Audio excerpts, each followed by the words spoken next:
My journey started back in Arkansas.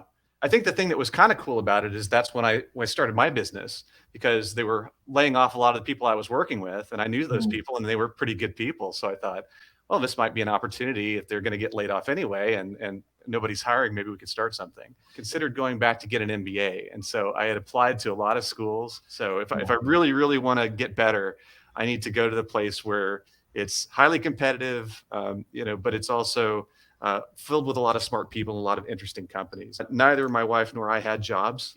Companies have rubrics to evaluate you. You need to have a rubric to evaluate companies. And one of the things I did is I created a big spreadsheet with kind of all these weighted scoring. I had Glassdoor, Blind Score, and then you get to like an L5, and L5 is usually a senior software engineer, and that's where you start to need to lead things.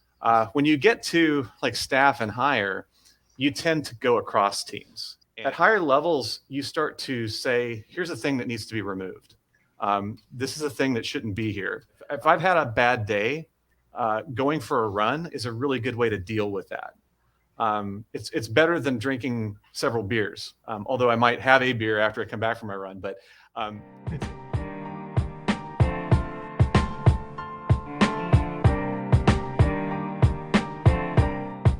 Hey everyone, welcome to the Tech Banter.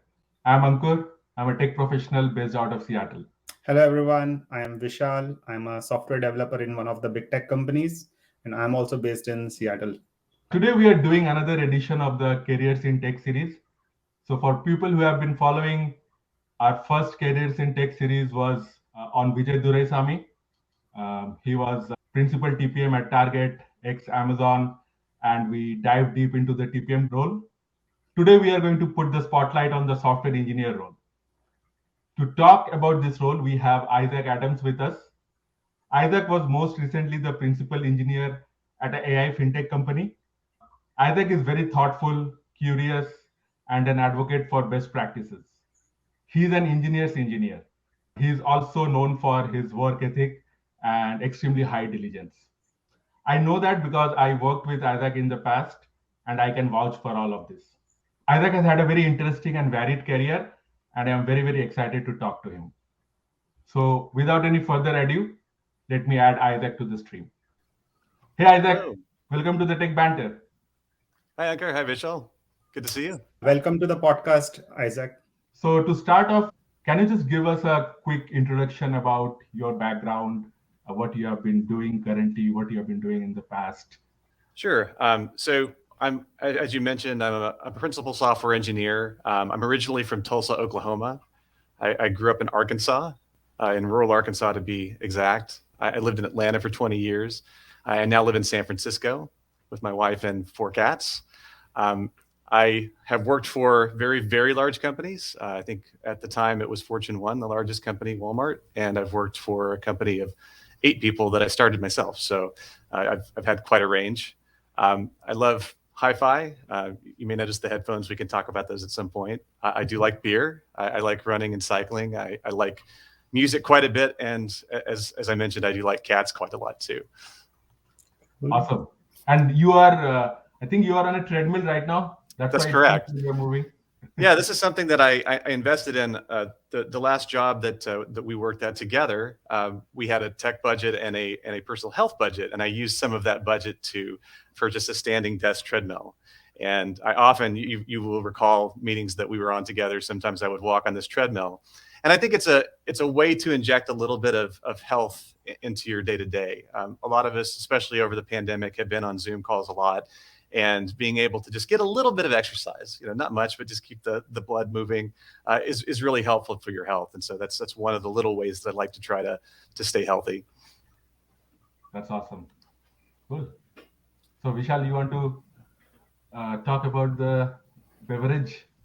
So before we jump into the topic of software development role, I think we should follow our tradition, right? And Ankur, what are you drinking today? I have the Budweiser. Very, very boring. Nothing super interesting. Budweiser is not boring. Cool. What about you, Vishal? So today I am trying out something different. This is tea infused drink. Nice. So, Tushar, and you're raising the bar on the beverages in every episode. Let's see if Isaac can beat you. let's see. Okay. Yeah. So I didn't mention this, but my initials are IPA, and I felt like it's only appropriate that I should pick some sort of beer that's that particular style. And so what I picked is a pretty special IPA. This is called Pliny the Younger. This is from Russian River, and beer aficionados will probably know this beer. It's one of the first triple IPAs. Traditionally it's brewed for San Francisco Beer Week. It's only brewed a couple of weeks or served a couple of weeks out of the year. And if you go to the Russian River headquarters and go to their brew pub, you have to stand in pretty long lines usually to get it.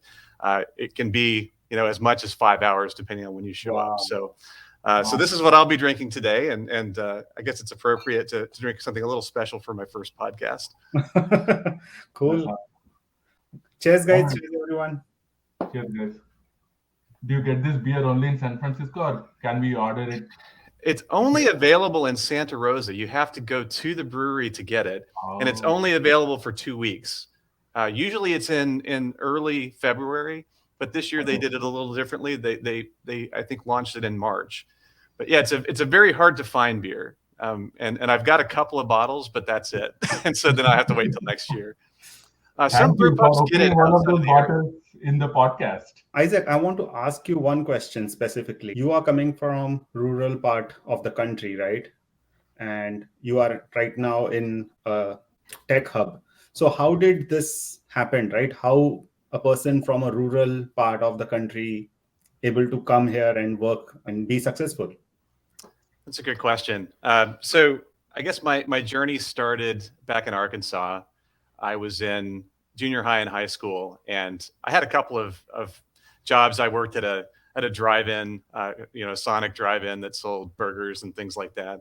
And then I ended up getting a job working at Walmart over the Christmas holiday, and they hired me as effectively a cashier. So I would check people out. I would kind of fix things up at the end of the day. I would restock things, and I kind of made myself available for other opportunities. So when Christmas was over, I had to move to a different department. I moved back to hardware. I moved to electronics, and in electronics at that time, they were starting to sell computers. So I started to see a little bit of crossover with things that I was interested in. There was also at that time, Walmart sold hi-fi. I don't know if they do anymore, but I got to sell some things that were interesting to me.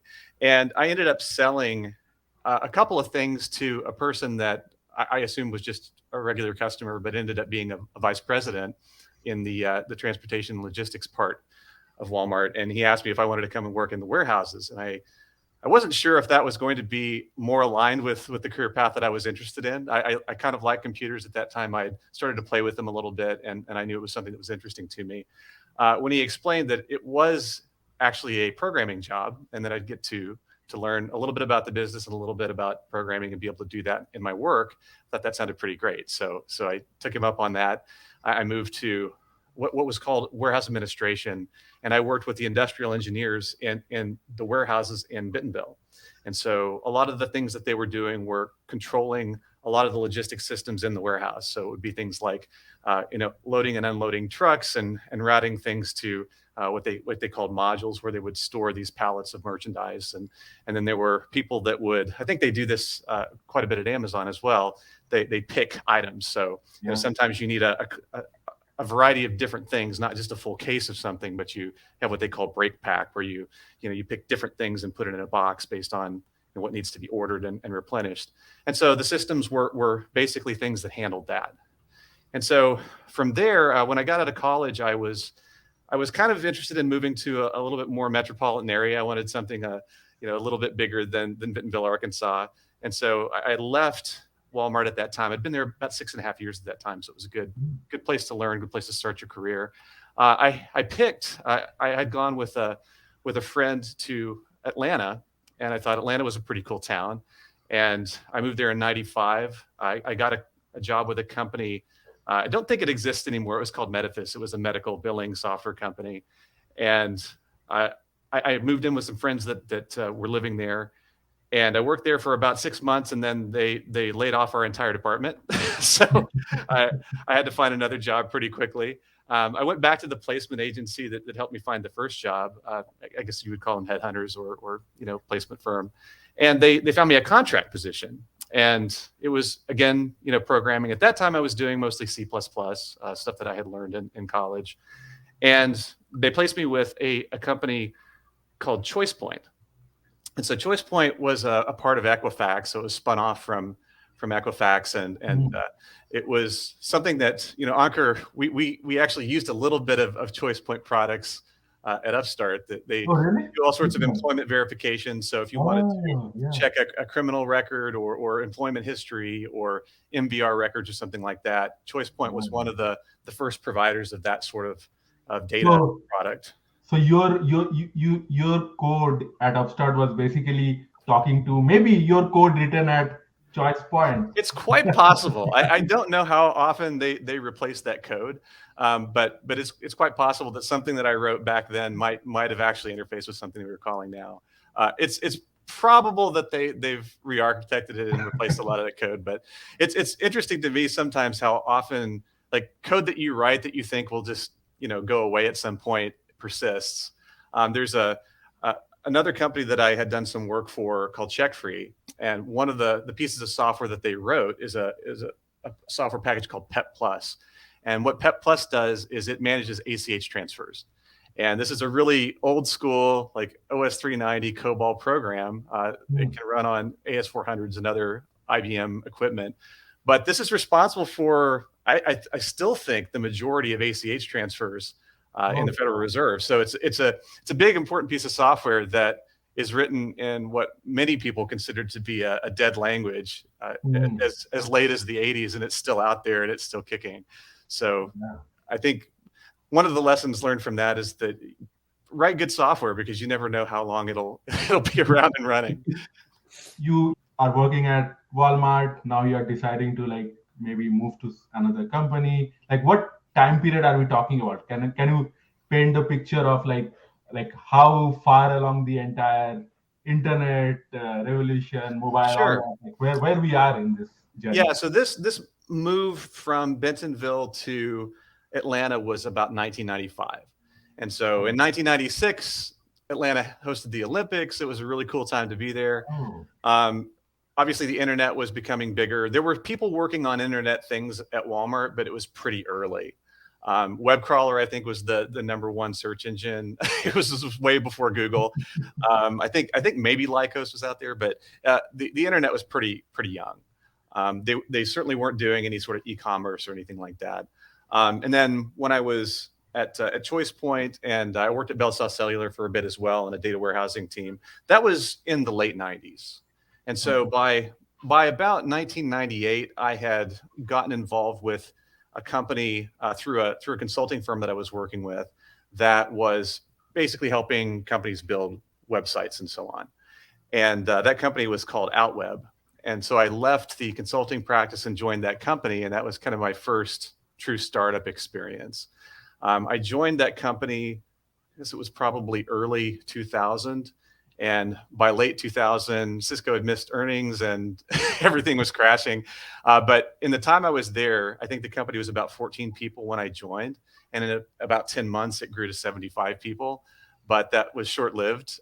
It started shrinking again pretty quickly, as a lot of companies did, and there were layoffs and so on. But that was a really exciting time. That was a cool time to be in Atlanta, a cool time to be in technology in general. It was kind of a scary time, because when things started to crash, we didn't know how far it was going to go. Was this the end of tech, or was this just a blip? A lot of companies shrank by quite a bit. There were a lot of companies that went out of business. So Isaac, I want to interrupt you. Sure. So this is what I want to ask you, right? People who haven't lived through this, Isaac is mentioning the tech bubble of 2000, and we are going through similar kind of a downturn right now, especially in tech.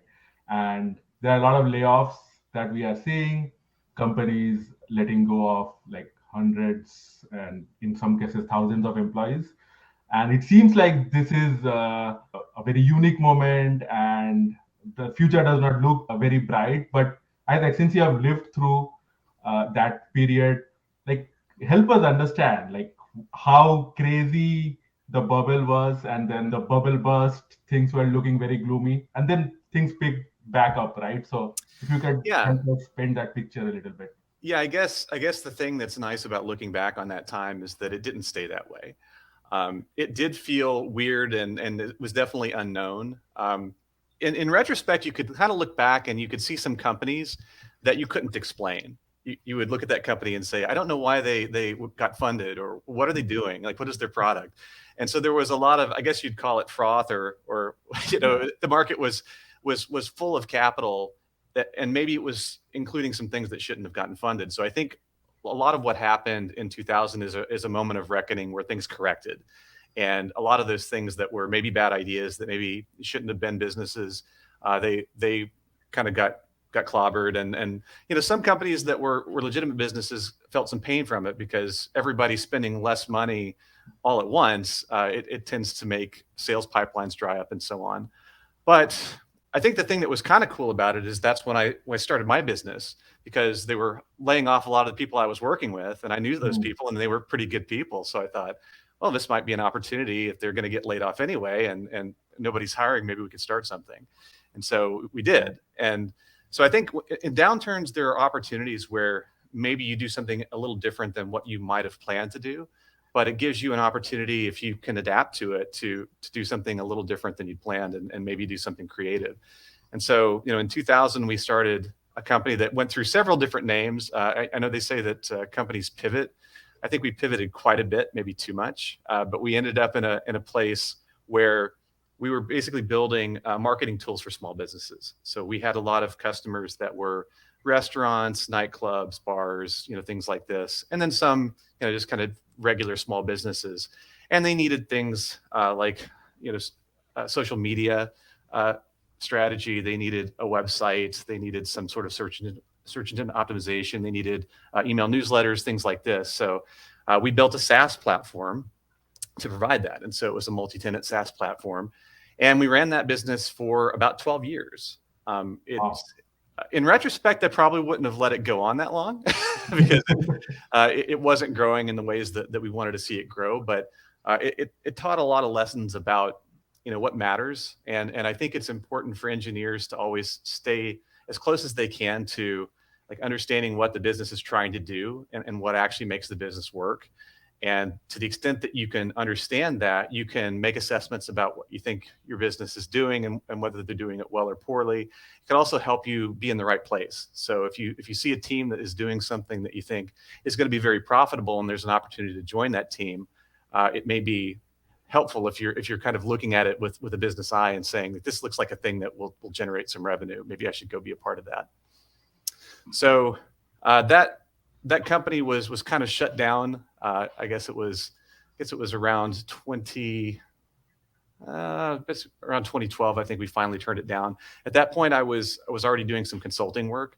In the midst of this, I had considered going back to get an MBA, and so I had applied to a lot of schools.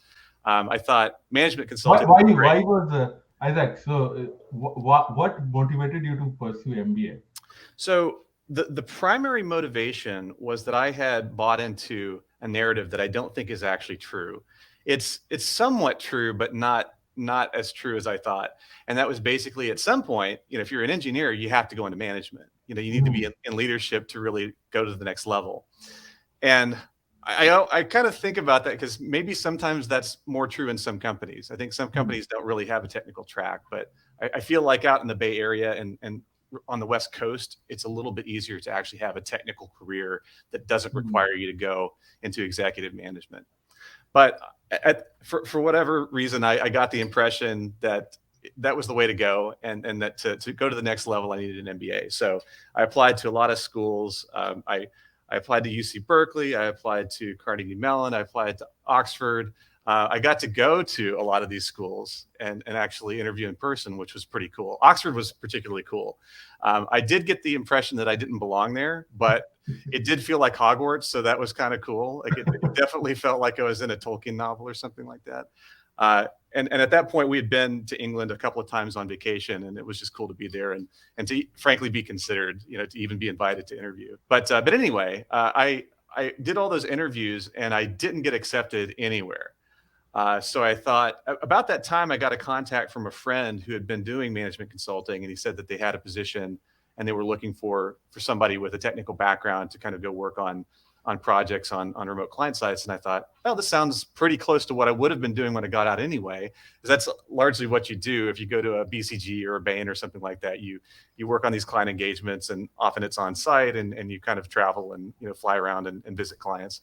So I said, okay, yeah, let's try that. Let's see if I like this lifestyle, and then maybe if I do like it, I can use this as leverage to maybe have a better shot at getting in. I had been waitlisted at University of Michigan, so that was still going, but I decided to accept this job, and I went to work in Canada. They had a project with a major telecom up there, and so about 2 weeks in, I got a call back from University of Michigan. I was accepted.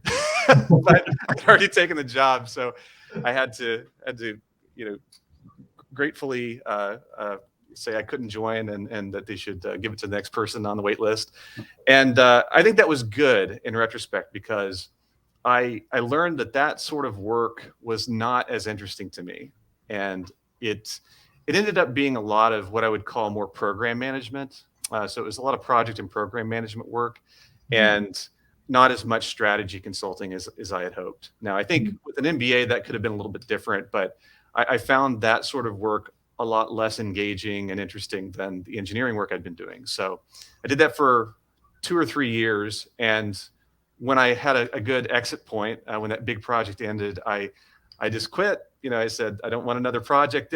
These things are cyclical. So you could kind of opt in for like the next engagement, or you could take a pause. And I said, I'm going to kind of reevaluate. I think we're going to move to California. And so that's when we moved to California. And my thinking was that I've been in technology for these years. I really enjoy it, and the best place to do it is here. So if I really, really want to get better, I need to go to the place where it's highly competitive, but it's also filled with a lot of smart people and a lot of interesting companies. And so we picked up in 2014 and moved out here. Neither my wife nor I had jobs, so that was kind of interesting. But we were okay. I thought there's plenty of stuff out here. I wasn't worried about getting a job. And so, I looked around a little bit. While I was consulting, I learned this weird software package called Right Now. And it's basically a CRM software package that was later acquired by Oracle. But I happened to know this thing, and there was this company called Guidewire Software in the Bay Area that wanted somebody who knew that weird package. And they were having a really hard time finding anybody who knew it, because most of those people were doing consulting work, and they weren't really looking to move to the Bay Area and didn't want to work W-2 for anybody. They wanted to kind of keep consulting. So I happened to know it. It was 5 minutes away from where we moved. And I know that the Bay Area commutes can be pretty bad. So I thought, okay, they want something that I know. It's 5 minutes away. I should totally just take this job. And so I did. And it was really kind of more of an IT. It was kind of a blend of IT and sort of the IT consulting that I've been doing. It wasn't what I would call software engineering, but it was a foot in the door. It was a place to kind of get started. And it ended up being really good, because I helped convert from that Right Now package to Salesforce. And then once that was done, they staffed up a bunch of Salesforce people, and I was able to move back into software engineering. So I was able to kind of shift over to another team. The way that happened is kind of interesting, and it's I guess germane to our conversation over beers. They had this thing called Thirsty Thursday at Guidewire, and so you could hang out after work on Thursday, and they would play music. Somebody would kind of DJ. They had like a Bluetooth speaker, and they had a bunch of beer and wine and other non-alcoholic beverages that people could drink, and you just sit and talk to people. And Guidewire was a very international company given its size. It was a pretty small company, maybe 2,500 people, but they got offices in EMEA, in the UK, APAC, in Australia, in Japan. And so people would come from all these other offices, and you would get to just chat with them. And it was a really, really cool environment, because you would meet people that, some of them would be in finance or strategy. Some of them would just be in another office in an entirely different market. And it was through that conversation over beers that I learned about some opportunities that were opening up, and that they were looking for people in a particular group to do software engineering stuff. And I got the transfer that way. So social activities at work are good. You should definitely network, and you'll find out about things that may be interesting to you. So Isaac, when you moved to California, was there any interesting incident that happened? yeah, there were a couple of things that. So obviously, about this time, I think the Walter Isaacson biography of Steve Jobs had come out, and there was the movie, about Steve Jobs, and so I think, Steve Wozniak was kind of, in the cultural awareness at the moment. Everybody kind of knew him. Everybody was aware of his role in Apple, based on the movies and the books and everything. And we were in, I think it was actually the Atlanta airport. It was Hartsfield. We were on our way to come out here to look at apartments. And my wife said, that guy over there, he looks a lot like Woz. And it's like, yeah, he really does. He looks so much like him that I think it is Woz. And I thought, well, surely, he probably travels a lot. So maybe that is Steve Wozniak. And so we went over and just said, hey, we don't want to bother you, but are you Steve Wozniak? And he said something like, I'm wearing his clothes. so we got to meet him, and he was a really, really nice guy. We didn't hang around too long. We didn't want to bother him, but we got to meet him there. So that was pretty cool. And then we moved out here, and for the first 8 months, we just hung out. We rode bikes, we ran, we exercised, we hiked, we went up to wine country, we went up to Tahoe to ski. And we had a friend that was doing stand-up comedy at Harvey's in South Lake Tahoe. And so we were up there to see him. And we were at, I think it was a Hard Rock bar that's in Harvey's. And we see what looks like Woz again. And sure enough, it is Woz. And he is signing books as a fundraiser for the school district there. So he's always doing these really kind of altruistic, nice things. And so we basically could get a picture with him if we bought a book. And I was like, yeah, of course I'll do that. So I bought a book, and I have a picture of me and Woz again, a better picture than the first time. So that's a couple of times that I met him. But the thing that I took away from meeting him is that he's exactly as you've probably heard. He's very, very friendly, very kind, very generous with his time, and he's generally happy to chat with you, as long as you're not too aggressive about it. And if you're cool, then he's cool, and he'll chat with you a little bit. Isaac, if you could talk a little bit about from Guideware, how did Upstart happen? I was looking for something a little bit different. I was also thinking I could probably do a little bit better in terms of comp, so I was going to give that a shot. So what I learned from this is that if you come in at a level or in a particular type of role, it's very difficult for companies to correct you to like market rates when you start at a lower level. So sometimes you just have to pick up and move to a different company to kind of reset. And I think that was what was happening here. And so after 5 years, I decided it was time. So I again jumped out. I didn't go directly into another role. I wanted to take a little time off to kind of retool, learn some things, and then try to find a really good company that was going to be a good place to spend several more years. I didn't know how many, and so relatively quickly, I think I used Hired. I think I was on Hired, and somebody reached out to me from a few different companies. I talked to a couple of them. It didn't feel like quite the right fit. But then I got a ping from Upstart, and I talked to a few people there, and I was just getting a good feeling. I did my research, and so that's something that I would definitely recommend SWEs do, is come up with a rubric. Like companies have rubrics to evaluate you. You need to have a rubric to evaluate companies. And one of the things I did is I created a big spreadsheet with kind of all these weighted scoring. I had Glassdoor, Blind Score, like LinkedIn reviews, and I kind of added all of this stuff up. I looked at the comp numbers off of Levels FYI and some other sources, and so I kind of came up with an overall score for is this company a good place to work? Do they pay well? Is the work interesting? Do I think that what the company is actually doing as a business makes sense, that I can understand and I can see how they can make money? And on all those all those criteria, Upstart did really well. And so I ended up coming in interviewing. I think they did one weird thing, or at least I thought it was pretty weird. They had this project interview where you build something. I think this is biased toward full stack engineering. And so they're kind of trying to get signal on full stack, which is not something I had done a ton of. I was mostly a back end engineer. I don't think I did super well on that part of the interview, but I guess well enough that they said, okay, we'll let him in. And I ended up joining Upstart. I was there for about 2 years. I left recently, but I think it was a good 2 years. I would do it over again. Obviously, if anybody has been watching Upstart or has kind of seen how the company's performed over the past couple of years, you might see a couple of things that might be challenging about, especially the stock.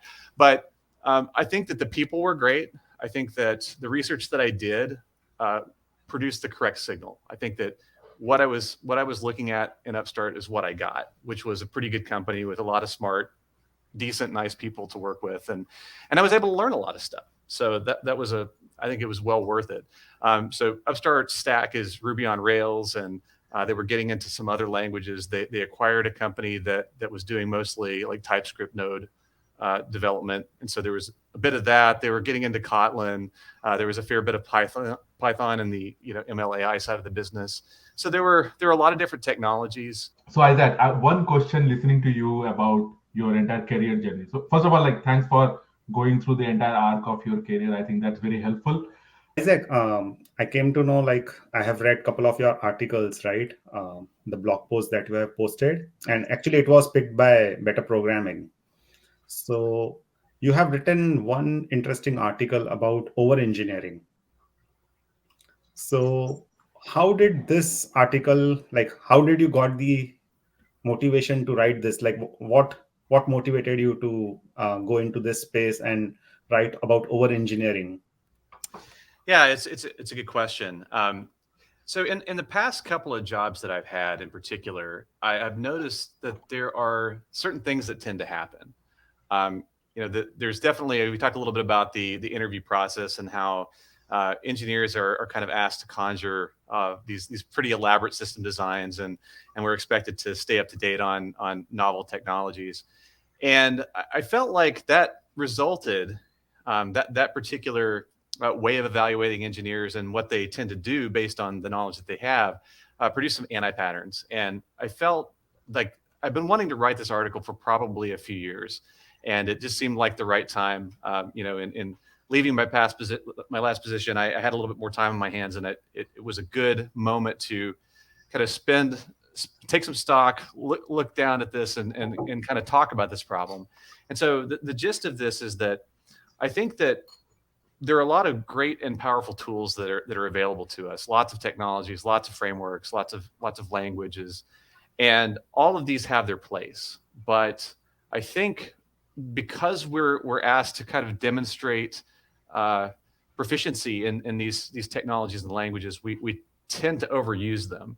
And so this article was really born of the idea that we should be careful when we use these technologies, and we should always kind of use technologies that are appropriate and solutions that are appropriate to the problem. And that can be improved if engineers understand what the business actually needs. It can also be helpful to think about what the business is doing in terms of transactions. Is your business a high volume business? Are you dealing with millions and billions of messages? Are you dealing with high volumes of data, or are you not? And if you don't have the scale, if you don't have the transaction volume or the data volume to require some of these technologies, it's actually good news for your business. If you can be profitable, if you can grow substantial revenue, not needing to do all the things that, say, a Netflix does, that's to your benefit, but only if you recognize that. If you just kind of copy the FANG companies and try to do what the big guys do, you might end up costing yourself a lot of money, and you might create a lot of business risk. And so this article was really to talk about how maybe not to do that, or how to be thoughtful and consider, is that something that you need to do, or is there an easier way? And when would be the right time to add these complexities if they're required? So, Isaac, do you have any examples in this? Like, have you seen few systems which are very simple and still effective? And have you seen some systems which are really complex and they are not producing the results that they are supposed to? That's a good question. There have been a few articles recently about this. I think one was about Amazon Prime Video. They moved from distributed, kind of microservices approach to a monolith. Now, that's not always the right thing to do, but what they realized is that distributing these systems, it added complexity and it created additional areas or interfaces where things can break. And that wasn't actually buying them anything. It was increasing latency. It was increasing complexity. And in that particular case, they decided that they were able to save a lot of money on compute by just simplifying the application and consolidating it into more of a monolithic application. I think a lot of startups begin as monoliths. Martin Fowler has talked about this a good bit. Monolith first is a pretty common pattern where you start with the monolith because it's one code base, it's one repo. You start up the application and it's all kind of together. So you run a single application from a single source repository. It's pretty easy to work on until it reaches a certain scale where that becomes challenging. But a lot of companies can go public before ever needing to go beyond that. And so I think it's really all about just figuring out where your business is. Yeah, I think this is the one here. But it's about acknowledging what your business actually needs and what sort of performance levels you actually require, and right sizing your architecture for that. And a lot of times what I find that means is that you don't need to go to really fine grained microservices, and you don't often need total order broadcast that a Kafka or something like that provides. You have some more simple integration patterns, like maybe your REST API would be good enough. Maybe you don't need gRPC. It's more efficient. Protobufs are smaller and faster, but maybe you don't need that. And if you don't need that, simplicity can buy you things that matter, especially if you're trying to be profitable as a smaller business. And I say smaller, meaning like not web scale. I mean, maybe you're only 2,000 people in size. So these are not necessarily small businesses, but I guess my takeaway is that you often can get farther than you think by just having a fairly simple architecture that you can find ways to scale horizontally.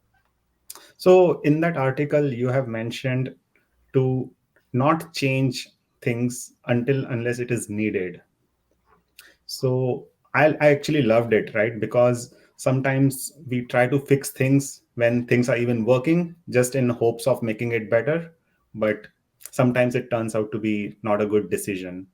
So how to find that turning point? Like I always struggle with that aspect, right? Uh, Yeah, how do you know when it's time to yes. tolerate that additional complexity or re-architect something? I think generally the way I would start with it is kind of looking at it from an SRE perspective. Have service level objectives. So understand what sort of performance is acceptable and what's not. And if you reach a point where you're no longer able to keep acceptable performance, like there's some web metrics, there's a largest contentful paint, for example, and best practices dictate that should be under, I think, 2.5 seconds or something. So if you're not able to meet that SLO, and you're finding that your system is not performing well enough and it's getting into the multiple seconds, then that could be an indication that you need to do something. Now, it doesn't necessarily mean that you need to change an architecture. It may mean that you need to look at your application, look at the traces, see what's taking that time, and maybe do some optimization. So there's definitely and this is something I did at Upstart, is look at some services and some applications and how they were running, and figure out, are they running optimally? Is this rational? Don't assume that you need to re-architect the system. First, make sure you understand how the system's actually behaving. There may be some things that are easy to fix that you should go for first. Both the articles on Medium have, I think the one about over engineering has more than 1,000 claps, and the one about why good engineers leave good companies, it's reaching the 1,000 claps mark. So it's quite it's getting good traction, and I encourage the audience to go check it out. We'll give the links of those articles in the description. I on the over engineering part, I also wanted to share one article with you guys. So I think most startups deal with the balance of when to break the monolith into microservices or when to like refactor or re-architect systems. Then there is this article from Sam S. He's a CVP at Microsoft, where he talks about the rainbow of disgust and joy, and he recommends that like you should never feel disgusted about the state of your software, or if you are feeling extremely amazing about the state of your software, that is also probably not the right. So he says that there's this fine balance, like a middle path, when you are maybe a little bit worried and then you also want to like make it better. That's the right place to be. So like striking that balance is the biggest challenge. So this is an article that I always like refer and like to like go back to. So I'll drop a link of this article as well for others. Yeah, yeah, it's a good. I generally agree with that. I think that when you're doing it right, it should never feel completely done. It should never feel perfect, but it should also not feel like it's a disaster. Yeah. Especially if you know that there's a ton of tech debt and things are breaking all the time, and you're spending a lot of toil just trying to keep the thing running. That's a terrible place to be. And if it's perfectly polished, then you probably have too much free time. So yeah, I think in the middle is probably the right place to be. So Isaac, I want to get into a little bit of advice from you for specifically the software engineers who are at their early stage. So let's say you are 22 years old, and you could like go back in time and give yourself some advice.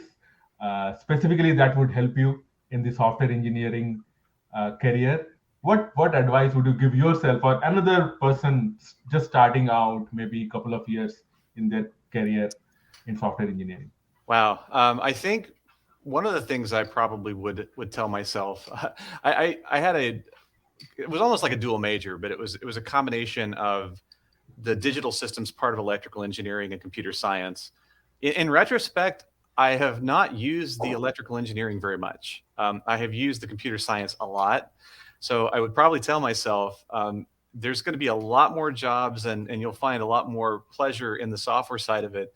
You maybe should be in computer science. And in doing so, you have a little bit more time to focus on fundamentals. And for good or bad, the type of interviews that we tend to do with engineers tend to be these algorithmic questions, and they focus on data structures and algorithms, and those are kind of the bread and butter of that computer science curriculum. So I would say do that and learn it really well, because you're going to be using it a lot. Or at least when you go to try to find a job or get a different job, that's going to come up. And so you owe it to yourself to be as good at that as you can be and stay sharp in that regard. I think I'd that's also say yeah, for go ahead. for early career, I guess I did that, but I kind of came from a background where I didn't have much, and so my first goal was to try to be financially stable. I just wanted to make a good living. I didn't really want to take a lot of risks, but I would, looking back, tell myself now that you have a lot more opportunity to take risks without any real consequences when you're younger. So before you have a family, before you have a house or anything like that, you can like couch surf. You can have roommates and you can work for a startup. You can do some slightly more risky things than you're able to do when you're a little bit older. So I would say, take calculated risks. Go for those things and try to see where your boundaries are and what you're able to accomplish. Because as we know, when we get older, we're a little bit more risk averse and we don't like to do those kind of crazy things anymore. Yeah, that's awesome. That's actually great advice. What about? So I think you spoke from like a technical point of view, what they should focus on. What about like from a behavioral point of view or from an attitude point of view? You were a principal engineer, and I'm sure you led other juniors in your team. What kind of behavioral aspects do you like to see in like a new engineer or somebody who's early in their career? I think it's important to always be earnest and be a little bit optimistic. I have a lot of friends, and they'll probably know who they are. I won't name names, but they can be a little curmudgeonly and sometimes can seem pessimistic. This is because I think engineers are taught to be skeptics, and we're taught to question things, and that's okay. It's fine to be that way, but I think you get a lot more people to follow you by being a little bit more upbeat. Even when things are difficult, you can try to look at positive outcomes that can happen, and I think if you're optimistic, you tend to be able to have a better work ethic where you can kind of work a little bit harder and have it not be so difficult. I think that and I don't want to say it's brainwashing, but if you tell yourself, if you really talk yourself into believing that this can have a better outcome than where we are, and I can just focus and figure out what the important things are and prioritize. Then I can get a better thing to happen. And I think generally people like to succeed. They like to be able to accomplish something as opposed to not. And so if you're able to get some victory out of even a bad situation, I think that tends to make people motivated to kind of listen and follow what you're doing. And so that's at least the approach that I've taken. But being a happy warrior is probably a really good trait to cultivate early on and continue through your career. I think it pays a lot of dividends. Do you have any tips and tricks for someone who is maybe 4 years, 5 years in the career path and they want to really accelerate or move to another next level? So I think one of the things I would say is that there'll be a couple of things that can trip you up. One thing, especially, I found this more on the East Coast than out here on the West Coast, but there is a narrative that kind of tempts you to get into a less technical role or a management role. You should know what you feel about that. I personally think that management is at least as difficult as engineering, but it's a very different problem. And you have to care about different things if you want to go that direction. Be very careful about making that choice because from experience, being a manager and a leader in a less technical capacity and kind of working your way back into engineering is hard. So know that you want to leave that path before you do. Another thing I would say is that if you feel like you're really expending a ton of energy trying to get something to happen, I have mistakenly tried to change companies. The lesson I learned is that companies don't change. People can change, but unless your title has a C in front of it, you're probably not changing the company. Don't hurt yourself trying to overcome obstacles that exist in a particular company. Be open to the notion that maybe you have to change your venue. Like I talked about being a happy warrior, like don't give up too early, but also be methodical and continually evaluate it. Am I getting what I need out of this position? Is this a good place for me to be? Am I doing good work here? And if that answer is no for too long, be very open to making a move, and don't do it with don't do it with anger, but just be honest with yourself and just make a change when you need to do that. I think there are some times in my past when my company, for example, 12 years was too long. I shouldn't have done it for that long. I could have moved on to something else and I would have been better for it. But I know that now. So for me, I think my limit is about 2 years. I can generally persist with a situation for a couple of years, but beyond that, it's probably a waste of my time. And I'm maybe not doing right by my employer either if I stay too long. Do you think the software engineers, they get entangled or too much embedded into the skill set for a particular company? Or if they are with a particular company, the platforms, the procedures will be different, right? And a software engineer might get stuck into that. Yeah, that's really hard. I thought about that a good bit because I have done some thinking about, I've been a Java person for a long time, and I have used other languages. I've used C Sharp, I've used, obviously Ruby on Rails and Python and some other stuff. And I thought long and hard about getting into, a different language. I was doing that for my own reasons, but I think I've seen some job postings where the the job description has very specific, like must know Python and Django specifically, and they get down to specific frameworks. And what that implies is that they want you to, crank out a bunch of code very quickly in a framework and a language you're super familiar with.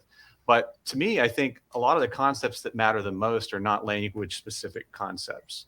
And so I think if you ever feel like you're specializing so much that you're not going to be marketable, that's another one of those honest conversations to have with yourself. Like, is this a good thing to know?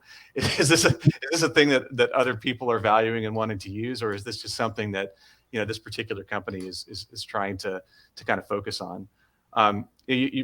I think you were at Microsoft. Microsoft is a very different thing than say Linux or some other operating system or Mac OS, where they're different languages and different ways of doing things. Microsoft's a very big walled garden, though. There's a lot. You could spend a whole career and then some inside of that one ecosystem. But I think it's important to just kind of look at what's out there. And for me, the reason I'm moving toward Go and away from Java is mostly around memory. It's not that I dislike Java. It's a great Swiss Army knife. There's lots of data structures. There's lots of different libraries and things that can do exactly what you want to do in a very performance sort of way. But I think that for cloud computing, the runtime is a little bit lacking. I think that there are more efficient, like probably the best one that I know of right now is Rust.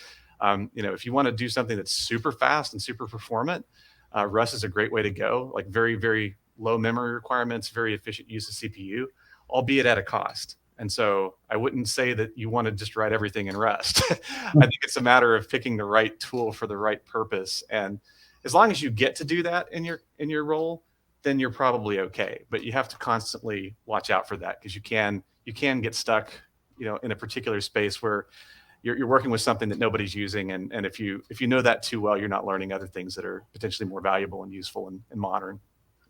I think you gave very good advice about early career engineers and maybe like people who are at the mid-level. Now, you have been a staff and most recently a principal engineer. First of all, tell us, like, what does a principal engineer do different from other engineers or seniors in a team? And then what advice do you have for people who want to become principal engineers, right? How would you advise somebody to approach getting into that role? I think staff, I would say, I'll talk about levels. So there's L1, L6, L7. Every company has different levels, and Microsoft's got double digit levels, so they've got a different thing going on there. But generally, you've got these entry level positions. Let's say that they're kind of L1 through say L4. L4 would be like a pretty senior programmer, software engineer. And then you get to like an L5, and L5 is usually a senior software engineer. And that's where you start to need to lead things. And so, L5 is generally where you're kind of leading things within your team. And you may be interfacing with other teams, but you're seen as a leader within, and you could call it a squad or a pod or whatever nomenclature you use for that team. But you're one of the leaders, and so you're helping other people figure out what they need to do. When you get to like staff and higher, you tend to go across teams, and you tend to be the interface. So sometimes it's a manager. Sometimes a manager will do that in certain teams. But if it's a technical thing, if it's APIs and you need to kind of handshake with another team, you need to do auth or figure out secure communications or like API gateways and other ways that you interface with other teams and the way that their software is written. That's kind of where I think staff starts to pick up. And the other thing that I've noticed, and it's kind of helped me get to this level, is that you start to get a little bit more autonomy. You're expected to have more autonomy, where you're not told what to do. You kind of observe, and then you say, hey, I see something that I don't like, or I see something that probably needs to be fixed. And so at those higher levels, you're starting to kind of bring ideas about, we probably are doing this the wrong way. Another thing that I've often heard, and I think this is true, software engineers are generally hired, and I talk about this a bit in both articles. We're hired for velocity. We're hired to ship things. And there's nothing wrong with that. Sometimes you need to build things quickly. But at higher levels, you start to say, here's a thing that needs to be removed. This is a thing that shouldn't be here. This thing no longer applies. Or if we restructure this code base, we can make it smaller. It doesn't need all of this bloat. Like there are some things that don't apply to, our APIs anymore. So we should take those out. So you start to see the kind of the opposite of construction. It's deconstruction and removing things that shouldn't be there. And you are trying to do things like, making the service or the application more performant. You are trying to find ways to improve it, or in some cases you might actually help sunset something and say this thing should go away entirely. The service is not the right way to do this. And so I think as you get to be more of a consultant, you get to advise a little bit more. I have seen though principals and staff level engineers that are just really hardcore coders, where they are just like they know concurrency and parallel processing and distributed systems really well, and they can rip out code that's very reliable and does what it's supposed to do very quickly. And so there are different flavors of staff and principal. I think knowing which of those skills you have is important. Like I am probably not the best person to, there was a guy that we worked with at Upstart that was that guy, where if you need somebody to go in and kind of re-architect all the APIs internal to the system, let him crank on it for a week and he'll probably make a lot of headway. I'm more of the, advise and collaborate and guide. I like to do a little bit more almost product management. Sometimes in customer facing roles, product managers can tell you what the market needs. But in internal platform teams and more technical teams, there really isn't that. Like your customer is another engineering team. And so maybe if you have a product manager that has that internal perspective, you can do that. But a lot of times staff and principals end up being that product manager for more technical internal needs like that. I also think you touched on this in your Medium article about why good engineers leave. And what I like about that article is you don't just stop at why good engineers leave, but what good companies can do to retain good engineers. And one of the points you talk about there is about having certain values and promoting those values. I think good principal engineers help shape the culture. It's obviously very difficult to change the culture of a company completely, but I think good engineers, especially principal engineers, help shape the kind of engineering culture that you want to have. And I love that you, I think you listed down a number of values that you would want to evaluate other engineers on, and a number of them were about maintaining or raising the standards. And specifically because I am from quality background, so I actually really liked that you had such a strong focus on quality and doing things the right way instead of just taking shortcuts. So are you the kind of, do you always look for perfection in the work that you try to do, or how do you balance that, right? Because businesses would want to move fast, rightly so, but as a principal engineer, you want to make sure that you are architecting things the right way. So how do you strike that right balance? It's really hard. I will be honest that sometimes the audience isn't super receptive to that. There's always this discussion of new features versus tech debt, right? And I think it's important to kind of know these are more like a North Star. These are things we aspire to. They're ways that we try to do things. I think that if you end up in a mode where you spend too much time shipping new things and not enough time making sure that the quality is there, you naturally end up stealing time from yourself, because you end up on more toil related activities where you're chasing bugs that happen because of something that you probably knew existed, but you didn't take the time to clean up. And so I think the thing that I think is useful is if you can have an honest conversation, and it's hard to do with product managers and the product and strategy side of the business. If you could really understand what you absolutely need to do, and then what things are kind of aspirational or experimental, you can know maybe how to allocate your resources. So in a couple of companies, I've seen big initiatives take a lot of engineering hours and not end up working out super well. And it probably would have been better to take a more incremental approach where you're trying to get some feedback sooner. Being truly agile, regardless of what methodology you follow, getting early feedback and figuring out, is this going to pay off? Is this going to be something that they actually want, or is this something that we're kind of projecting onto them that they should want? And I think what can end up happening is, if you have honest discussions about that, you can get sometimes maybe a product owner to admit, yeah, this whole backlog is not really it's not equally important. Like, some of these things are the really important things, and if you do these, then you could take some time to do some of that cleanup work that you're trying to convince me needs to be done. And so, if I think if you can figure out the priority and know the important things, and then you can kind of maybe buy yourself some time to do some of that corrective action. I think another way to approach it is, again, from the SRE perspective. Say, what sort of error rate's acceptable? What sort of performance is acceptable? And if we're not hitting those targets, if we're not hitting latency and availability targets, we need to stop. We need to get back to where we're meeting those targets.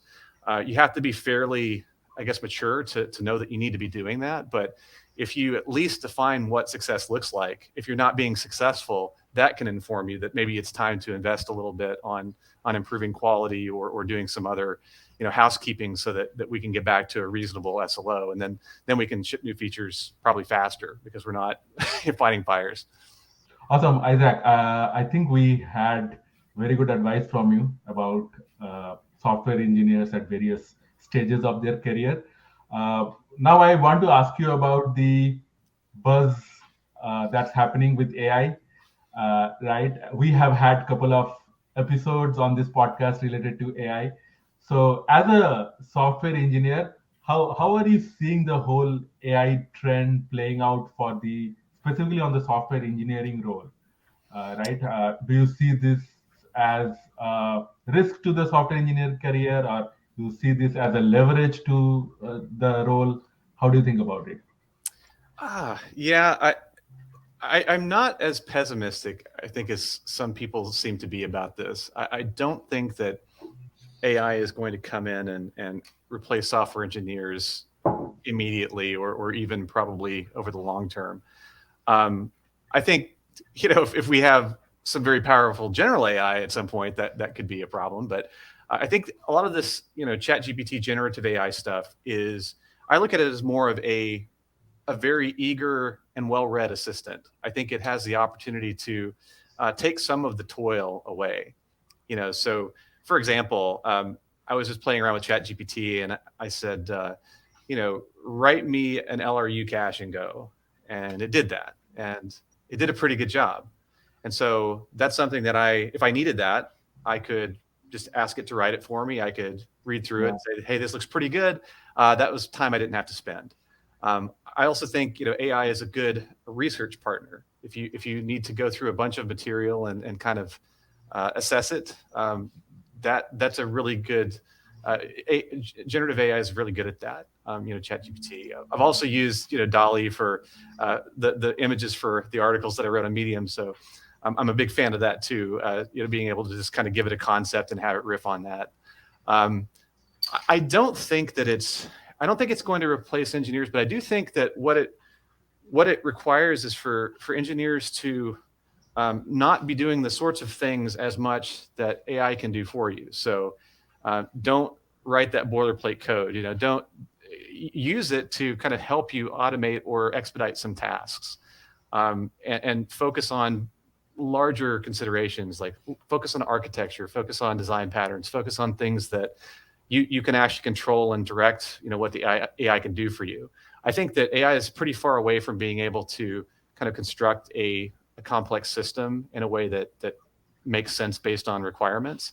I think that's an area where certainly the more senior you are, the more chance you'll get to do that sort of work. But I do think that increasingly we'll be expected to leverage AI to assist us to do things that, like save time on things where we focus on the really important parts of the design and the engineering work.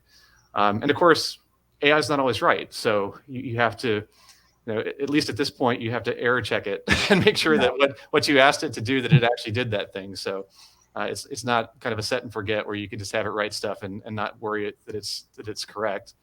You do have to check. So, but I do think it will change things a lot. I mentioned, I took some notes, and I mentioned this Isaac Asimov short story, The Last Question. I always like this. I think it's very thought provoking, but it's a very, very broad perspective on AI is kind of wrapped up in there. They don't call it AI as such, but it definitely talks about AI sorts of concepts and how it proposes that eventually machines can kind of replace humans.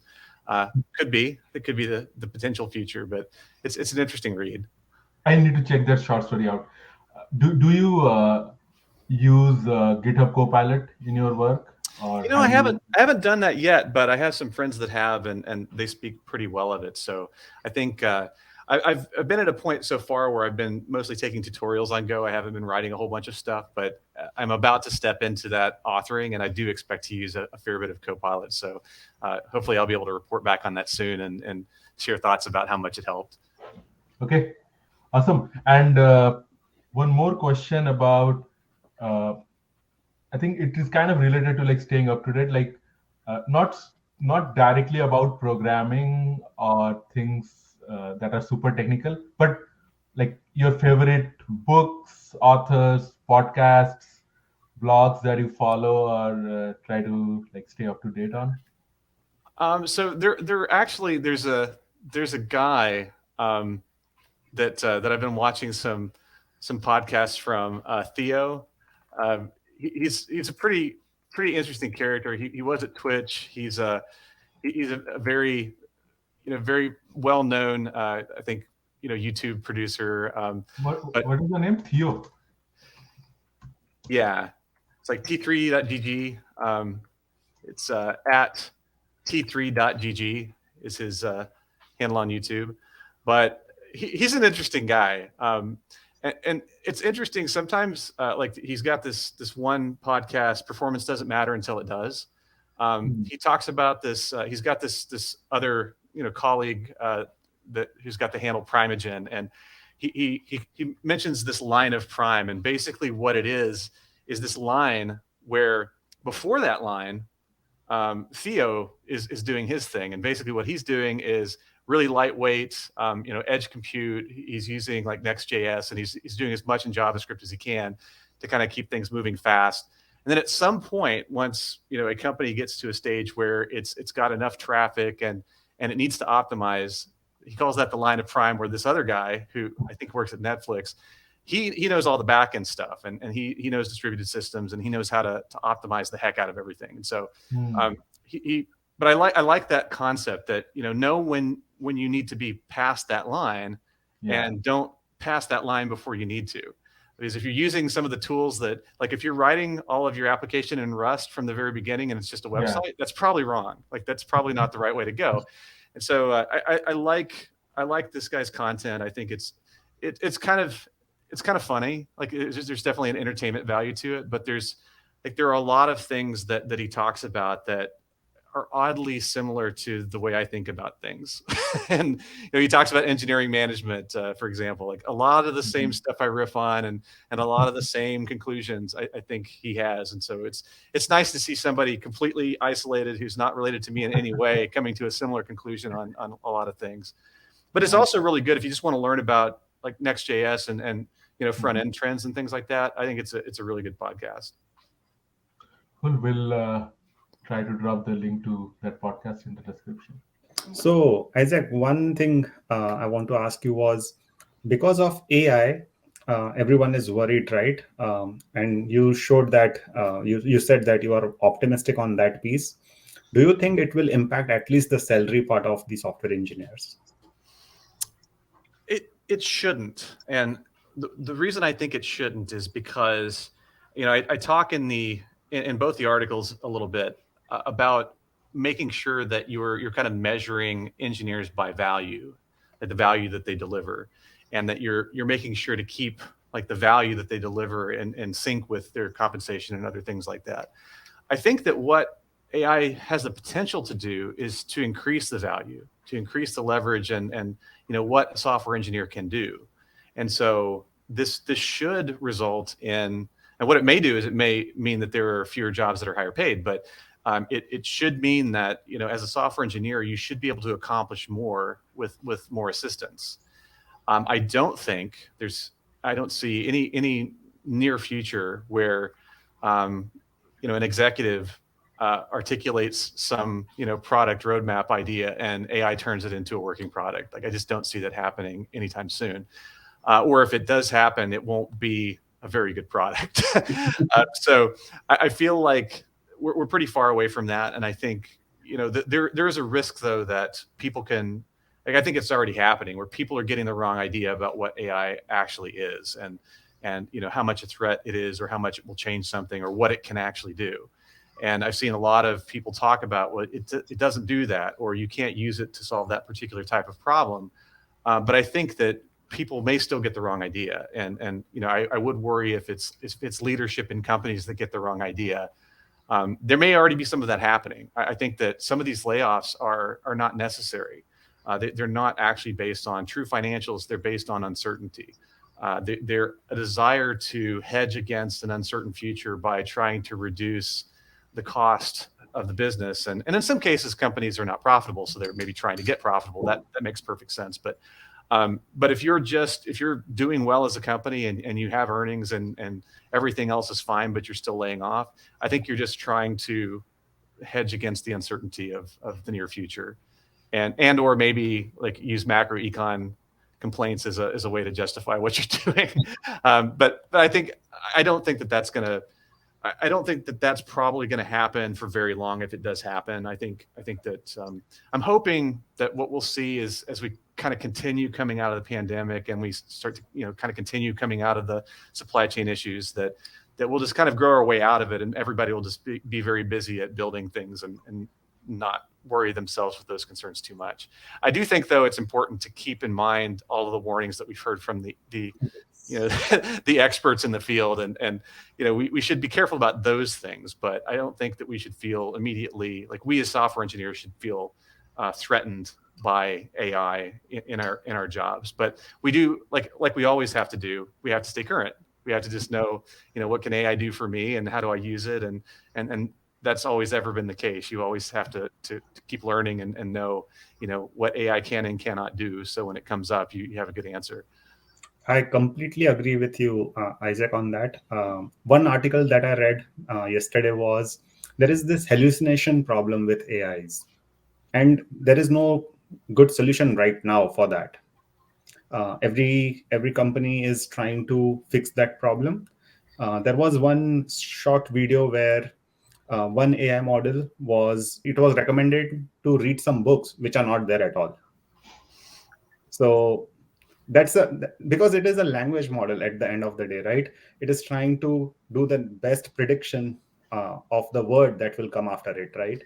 I think, I don't know if you've ever done this, but if you think about like word origins, you can sometimes manufacture a word that's based on the constructs of a language that doesn't truly exist. Yes. It can sound okay, but it's not in the dictionary.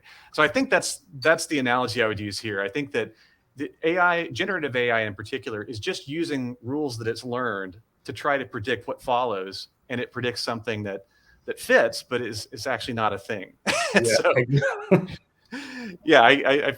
It's an interesting problem, and I'm sure it will probably have some sort of solution. It may, it sounds like the sort of thing that you could solve with a Bloom filter, right? Where you could say, like, here, I'm recommending something. Does the thing actually exist in the set of all known things? It's like, if the answer is no, then maybe I don't recommend it. Maybe I try it again. All right. So, Isaac, I think the final topic of the podcast that I want to touch on would be whole mental health and physical health aspect. A lot of us have been working remotely. A lot of us are going through burnout. There is this economic downturn, multiple layoffs. The news cycle has not been generally very positive, and I am hearing about a lot of mental health related concerns from like colleagues, friends, etc.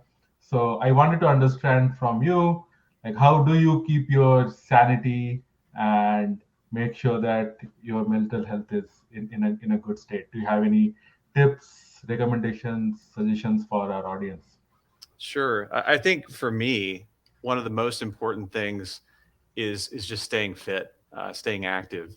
I feel that and there's evidence to support that as you get older, obviously everything starts to atrophy a little bit, and your mind is not excluded from that.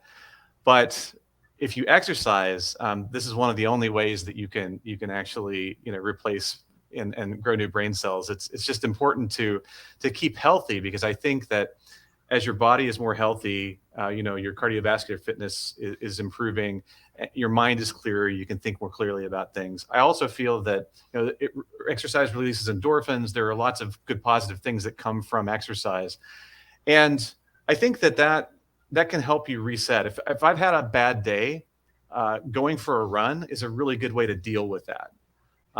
It's better than drinking several beers. Although I might have a beer after I come back from my run, but it's it's a stimulant. It helps your body kind of get rid of stress, and so I think that's really important. I think for mental health, they're related, but mental health is a challenge because I think it's been shown that individuals that have more close relationships live a longer and happier life, and so the pandemic has kind of taken away our ability to congregate and be around friends and coworkers. That's a problem that's a harder one to solve. I think we're working through that. I mean, there's a lot of move for return to office. There are some very pessimistic views on why that's happening. I share some of those pessimistic views, but Yeah. there's also something to be said about being around coworkers and being able to congregate. Or, if you don't have coworkers, even if you're 100% remote, go, do visit a meetup. Go, meet people who are part of a special interest group that interests you. If you like, I'm doing this with some other people who are interested in hi-fi, getting together and having a meetup to talk about that. During the pandemic, we had a Friday night beer meetup where we used to go to this one brewery every Friday night after the week of work, and we would catch up. And Nice. during the pandemic, we had a Zoom, so everybody would dial into that, and we would just kind of do the same thing. Everybody would take a beer out of their fridge, and we'd sit around and talk. And so I think that social interaction is really important for mental well-being. And if you're feeling like stressed or upset or depressed, it helps to have other people. So I think finding a way to get on a call like this with somebody else is bound to probably leave you feeling a little bit better. And to the extent that maybe we start going back to the office a little bit, maybe that will help too. That's great. I think that was a very good point about mental health. So I think you started by teasing us about the headphone that you are using. So I know that you are an audiophile. So why don't you go ahead and like tell us a little bit more about the headphone that you are using right now? So these are kind of special. There is a class of headphones or a type of speaker called electrostatic, and these are electrostatic headphones, and so they operate by different principles than your usual dynamic headphones. A dynamic headphone will normally have a voice coil and a magnet, usually a fixed magnet, and by passing an electrical signal through that coil, it moves the cone or dome or whatever produces the sound. With electrostatic speakers, there is a charged diaphragm that's suspended between two stators, and those stators have varying static charges, and it's quite a lot of voltage. It's with these headphones, it's about 600 volts, but it's a very low current, and so it's sufficiently high voltage to move the statically charged driver, but low enough that it won't arc, and not enough not enough current to cause you any harm. So it sounds dangerous, but the thing that's great about them is the diaphragm is extremely low mass, so they're extremely responsive, very extended frequency response, very accurate. These are from a company called COS. The thing that's nice about these is they have a lifetime warranty. So as long as COS stays around, you should be able to get service on them. But there are other companies that make electrostatic headphones and electrostatic speakers. Nice, awesome. Who said that you're not using your electrical of that electrical and computer science engineering? I guess I am. I just not for gainful employment, but maybe that'll change at some point. Okay, awesome. I think that's it for the edition of Careers in Tech. I want to thank you, Isaac, for joining us for this podcast and sharing a lot of great information. I think it was very useful for me, and I'm sure it will be very, very useful and beneficial for a lot of our audience. And we'll hopefully do this again with you, either to talk about the software engineering career or something else. Thanks a lot, Isaac. Cool. Bye-bye. Thank you so much, Isaac. Bye. Yeah, thanks for having me. So people who have been following us, last week we started this fantasy stock picker, and this week we want to give you an update on how both of us are doing. All right, so these were the stocks that I had picked: Apple, Meta, Nvidia, Airbnb, and Costco.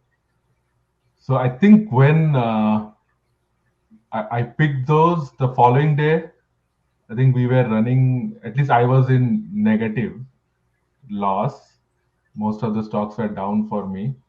But then over the last few days, the market has been doing really well, except Meta.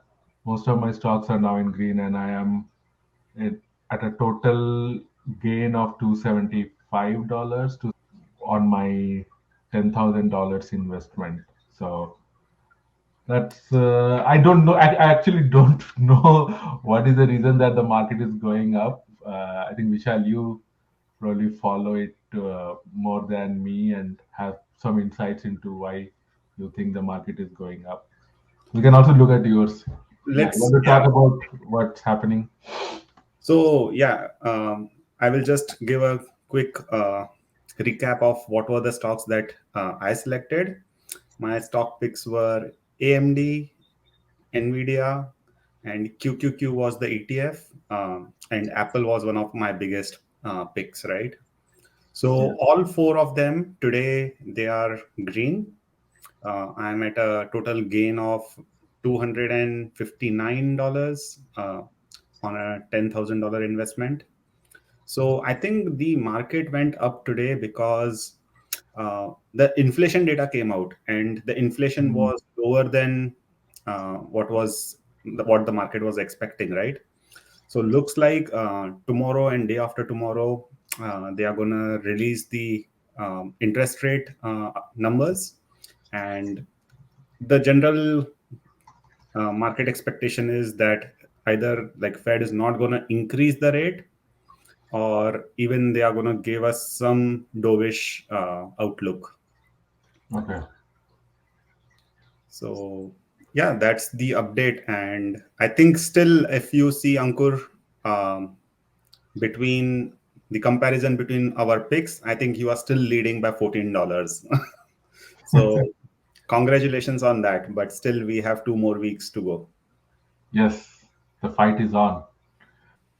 Cool. That was the comparison of Ankur's and my picks. Today, we had a great discussion with Isaac. And I hope you are loving our fantasy stock pick section. And if you want to follow what is going on in that, we already have published it on our website. And please do follow and subscribe to the channel to know more about it. Thank you, everyone. Bye-bye.